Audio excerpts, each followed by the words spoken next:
تیسرا سوال ہے کہ کسی بندے سے کوئی کبیرہ گناہ ہو جائے اور وہ اللہ سے بہت توبہ کرے، پھر بھی اس کے دل کو سکون نہ ملے، اور وہ اللہ سے دعا کرے کہ اللہ مجھے اولاد نصیب کر جس میں ایک بیٹا اور ایک بیٹی ہو، تو میں سمجھوں گی کہ تو نے مجھے معاف کر دیا، اور پھر جلد ہی ان کو پتہ چلے کہ ٹوئنس بیبی ہے اور جو اولاد اللہ نے نصیب فرمائی ہے اس میں ایک بیٹا ہے اور ایک بیٹی ہے، تو کیا اللہ نے اسے معاف کر دیا؟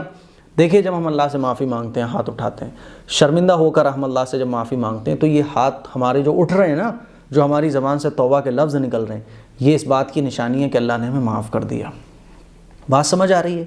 اب ہمیں دل کو سکون نہیں مل رہا ہے تو دلانا چاہیے کہ بھئی ہم نے ہاتھ اٹھائے ہیں، ہم نے ہاتھ اٹھائے، یہ ہاتھ اٹھانا ہمارا اس بات کی علامت ہے کہ اللہ نے ہمیں معاف کر دیا، کیونکہ بلایا اس کو جاتا ہے جس سے محبت ہوتی ہے، تو ہاتھ اٹھانے کی توفیق بھی اسی کو دی جاتی ہے جس کی توبہ اللہ قبول کرتا ہے، اور ہم شرمندہ ہو کے مانگ رہے ہیں اور گنہگار بن کے مانگ رہے ہیں، اللہ سے گڑ گڑا کے مانگ رہے ہیں، تو یہ جو ہم نے ہاتھ اٹھائے، زبان سے اللہ سے مانگنے والے الفاظ نکلے، یہ اس بات کی نشانی ہے کہ اللہ نے ہمیں دے دیا اور معاف کر دیا۔ اور حدیث شریف میں تو آتا ہے کہ گناہوں سے توبہ کرنے والا ایسا ہو جاتا ہے جیسے اس نے گناہ کیا ہی نہ ہو۔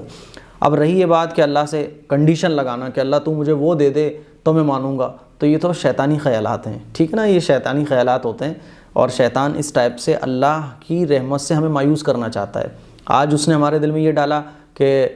صاحب اللہ سے ایسے مانگو، وہ مل جائے گا تبھی تمہاری توبہ قبول ہوگی، ہے نا، کل کو نہیں ملے گا تو آپ مایوس ہو جائیں گی۔ اسی لیے اس کنڈیشن کے ساتھ کہ اللہ اگر تو نے مجھے معاف کر دیا تو مجھے بیٹا دے دے، بیٹی دے دے، تب میں مانوں گی، یہ صحیح نہیں ہے، کنڈیشن نہیں لگانا چاہیے۔ بس اللہ سے آپ مانگیں، اور دل میں سکون نہیں آ رہا ہے تو اللہ سے ہی کہیں اللہ مجھے سکون نہیں آ رہا، اللہ مجھے سکون عطا فرما، ٹھیک ہے۔ اب آپ نے یہ کنڈیشن لگائی اور اللہ نے وہ آپ کو دے دیا، تو بھائی اللہ کی رحمت ہے، اللہ کی نعمت ہے، اللہ جس کو چاہے دے دے۔ لیکن اگر نہ ملے تو یہ نہیں سوچنا چاہیے کہ صاحب میں نے تو اللہ سے کہا تھا لیکن اللہ نے مجھے دیا نہیں، لگ رہا ہے اللہ نے مجھے معاف نہیں کیا، تو ایسی بات نہیں ہے۔ اللہ نے ایسی کنڈیشن نہیں لگانا چاہیے، اگر ایسی کنڈیشن کسی نے لگائی اور اس کو وہ مل گیا تو اللہ کا شکر ادا کرے، اللہ کے اور قریب ہو جائے، اور اگر نہ ملے تو مایوس نہ ہو، ٹھیک ہے نا۔